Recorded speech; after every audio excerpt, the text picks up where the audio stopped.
Welcome back. 4:31, 7:30 a.m., 102.9 FM, WTN. I notice you folks are busy down there today. Yes, with everything going on in Michigan. Mm-hmm. And Mika said, it's simple, just pay people more. Yeah. She said, why not? I don't get it. Yeah, and we have heard that in the past here on this very radio program by others. And, I would like nothing better than to just give everybody all the money they need. But that's not the way that works. I mean, how come she's a pundit on television and she has this job where her job is to talk about politics, stuff like that, economy. I don't get it. Why can't you just pay people more? Yeah. Are you kidding me? That's just like the most basic. Well, look. You can do that. You can give everyone in the world a raise, but as soon as you do that, every product that you buy goes through the roof. All right? It's just like right now in Michigan. There's a big protest out in the street because the governor is about to sign at any minute because it was approved today. It was voted on today. They're going to become the 24th right-to-work state in the country. All right? And, I mean, as we speak, the bill is headed for his desk for his signature. All right, so now you have the unions out in the street, and they're pushing and shoving, and we've got knocking tents over. Yeah, and we got a big police presence, and there's going to be probably some type of rioting going on in the streets. All kinds. Yeah, but the fact is, you had the president go in there yesterday and basically side with the unions when only 11.4% of the workforce is union. The rest. The vast majority of Americans do not belong to any union. Yeah. And you know what? I don't think it's fair to say you must belong to a union. If you want to belong to a union, so be it. Right. It's not this is taking down unions. It's just giving people a choice. That's exactly right. And see, the unions, because their size has been so dramatically cut over the past 50 years, in fact, a little over 50 years. Do you know in the 1950s, 35% of the workforce was union? That's and insane. Now it's down to 11.4%. What does that tell you? It tells you a lot of people don't really want to belong to unions if they can help it. Crazy thing. Those are our teachers out there, knocking over all those tents and threatening people's lives. How about that? 8% of 8th graders or whatever that can read or in fact, I saw that only 7%. Only 7% of the kids in Detroit can read at an 8th grade level.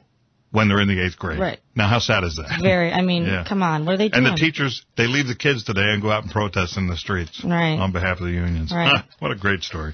All right. What else do we have? Buses are quietly installing surveillance systems, government officials on public buses, that actually can record audio as well as video. Oh, wow. Plans to implement them are in place in San Francisco, Hartford, Connecticut, Eugene, Oregon, Columbus, Ohio even. San Francisco, for example, transit officials recently approved about a $6 million contract to install these.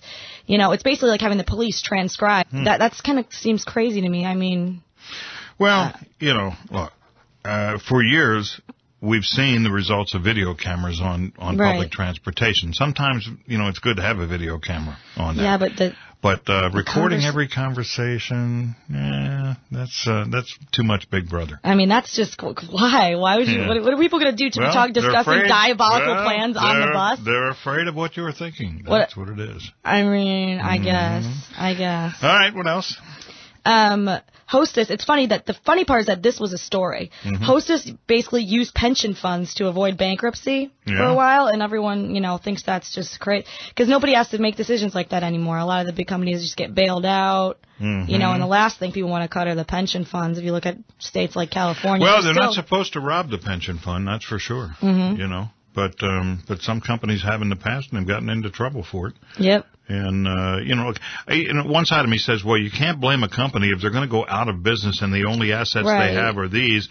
It's just that now they've been restructured for the most part and you can no longer do that because, honestly, it's not fair to an individual who works his or her entire life banking on having X number of dollars at retirement only to find out later that they're going to get about 24 cents on the dollar. Right. And I have friends that have been in that situation, and it's not pretty, But, yeah, I mean, I don't know. It's stupid, Hostess. I mean, that's coming for a while. By the way, I saw where the last Hostess Twinkies were delivered in Chicago today. Oh, yeah, today? The last one? Yeah, the last ones arrived, and evidently there were a few folks fighting over them in some of the stores.